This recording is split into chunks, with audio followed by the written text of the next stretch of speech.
100 metre लंबा विशालकाय जीव अचानक थककर जमीन पर ढह गया। साफ था कि उसकी जिंदगी का सफर अब पूरा हो चुका है। ये था एक अलामो टाइटन। 99 साल की उम्र में इसे भी आखिरकार विदा लेनी पड़ी। इतनी बड़ी बॉडी की मौत के बाद उसे नोचने के लिए दूसरे जानवरों का आना तय था, और वही हुआ। अगली सुबह ही कुछ रैप्टर्स यानी छोटे लेकिन तेज और चालाक शिकारी गंध सूंघते हुए वहां पहुंच गए। इनकी साइज छोटी थी लेकिन दिमाग तेज, इसी वजह से ये सबसे पहले वहां पहुंचे। मगर इनकी उम्मीदें जल्दी ही टूट गईं। इनके नुकीले दांत उस विशालकाय चमड़ी को छू भी नहीं पाए। आखिरकार अलामो टाइटन कोई मामूली डायनासोर नहीं था। 80 टन के वजन के साथ उसकी स्किन करीब 6 सेंटीमीटर मोटी थी। लेकिन जहां छोटे शिकारी फेल हो जाएं, वहां असली शिकारी ही खेल में आते हैं। जैसे कि ये एक विशाल और भूखा टी रेक्स यानी सबसे पावरफुल लैंड प्रीडेटर। उसके 15 सेंटीमीटर लंबे दांत आराम से किसी भी जीव को चीर सकते हैं, और शेयरिंग वो इसके मेन्यू में नहीं है। उसका साइज 15 मीटर से ज्यादा था, और उसके ताकतवर जबड़ों ने अलामो टाइटन की स्किन को आसानी से फाड़ दिया। खाना शुरू हो चुका था और छोटे शिकारी अब सिर्फ तमाशबीन बन गए थे। किसी को भी थोड़ा सा चखने की भी कोशिश करना अपनी जान खतरे में डालना था। उन्हें समझ आ गया कि इस बीस्ट के सामने टिकना नामुमकिन है, और उन्होंने पीछे हटने में ही भलाई समझी। अब टी रेक्स अकेले ही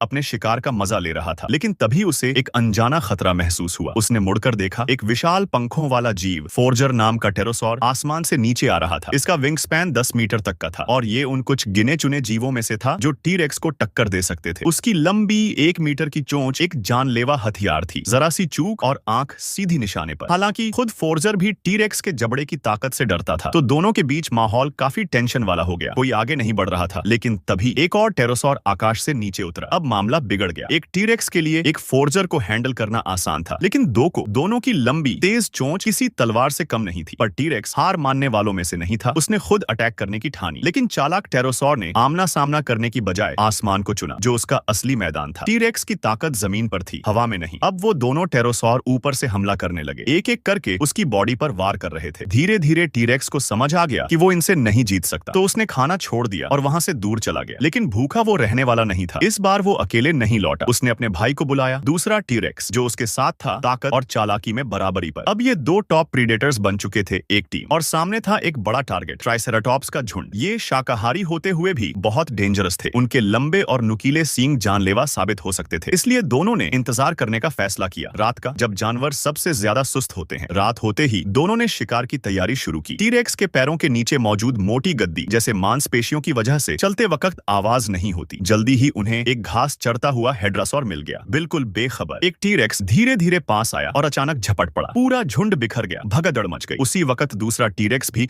अपनी छिपी जगह से बाहर निकला और हमला कर दिया। सब कुछ बिल्कुल प्लान के मुताबिक हुआ। दोनों भाइयों ने मिलकर कुछ ही सेकंड में शिकार को ढेर कर दिया। इसीलिए टी रेक्स को जमीन का सबसे खतरनाक शिकारी कहा जाता है।